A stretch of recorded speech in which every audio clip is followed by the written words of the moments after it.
दादरमध्ये श्री छत्रपती शिवाजी महाराज मंदिर आहे, त्याच्याच जवळ नाईक काका गेली 35 वर्षे एक स्टॉल चालवत आहेत. सिद्धू दादा त्यांचा मुलगा स्टॉल चालवण्यात मदत करतोय. दरवेळेस जा त्यांच्याकडे कमाल प्रोडक्ट मिळतात आणि आता तर वाणासाठी युनिक ऑप्शन झालेले आहेत, तेही 10 रुपये स्टार्टिंग रेंज पासून. चपाती ठेवण्याचे कवर्स, खडा मसाला जेव्हा तुम्हाला वापरायचा आहे बिर्याणी किंवा इतर फूड रेसिपीज मध्ये, तर ह्याच्यामध्ये तुम्ही वापरू शकता. घरगुती हेअर ऑइल यामध्ये टाकायचं आणि इझिली केसांना अप्लाय करायचं, हात तेलकट सुद्धा होणार नाही. हेअर कलर केल्यावर किंवा मेहंदी लावल्यावर हेअर कॅप तुम्ही वापरू शकता. युनिक डिझाईन्स मधले चॉकलेट मोल्ड्स अवेलेबल आहेत. ट्रॅव्हलिंग मध्ये कामी येणारे प्रोडक्ट्सही मिळतील. वॉशिंग मशीन मध्ये वापरण्यासाठी असे बॉल्स अवेलेबल आहेत, ज्यामुळे कपडे गुंतत नाहीत. हेअर मसाजसाठीचा ब्रश अवेलेबल आहे आणि जर कढई किंवा काही घासायचं आहे तर ह्याच्यामध्ये लिक्विड टाकायचं, असं पुश करायचं आणि घासणीने घासून घ्यायचं. या बॉटल्समध्ये सॉस मेयोनीज कॅरी करू शकता. ट्रॅव्हल किट पण अवेलेबल आहे वेगवेगळ्या साइजेस मध्ये.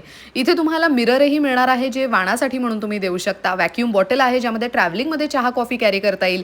हँडमेड नीमचे असे वुडन कोम अवेलेबल आहेत, वाणासाठी एकदम परफेक्ट ऑप्शन. बॅगेमध्ये मुखवास, बडीशोप कॅरी करायचं तर त्याच्यासाठी छोटे डब्बेही मिळतील. ट्रॅव्हलिंग मध्ये कॅरी करता येईल असा स्टीलचा ग्लास आहे, जो फोल्डेबल आहे. आंघोळीच्या वेळी कामी येणारा असा स्क्रबर सुद्धा अवेलेबल आहे, जे डेड स्किन काढायला मदत करेल. आता ही बॅग साधी सुधी नाहीये बरं का. ह्याच्यामध्ये शूज घाला, वॉशिंग मशीन मध्ये टाका, तुमचे शूज सुद्धा व्यवस्थित वॉश होऊन येतील. वाणामध्ये तुम्ही फेस मसाज करण्यासाठीचा आईस रोलर सुद्धा देऊ शकता. तुम्ही ट्रॅव्हल करताय तर त्यावेळेला तुम्ही असे टिश्यू पेपर वापरू शकता. फक्त पाणी घालायचं आणि ते नॅपकिन किंवा तर टॉवेल मध्ये त्याचं रूपांतर होतं. मग यंदा संक्रांतीला युनिक वाण शोधत असाल तर रील सेव्ह करा. यासंबंधी मोठा detail video Aishwarya Pewal blogs या यूट्यूब चॅनलवर नक्की चेक करा आणि ॲड्रेस पात्र मी स्क्रीनवर देतेय. Thank you for watching.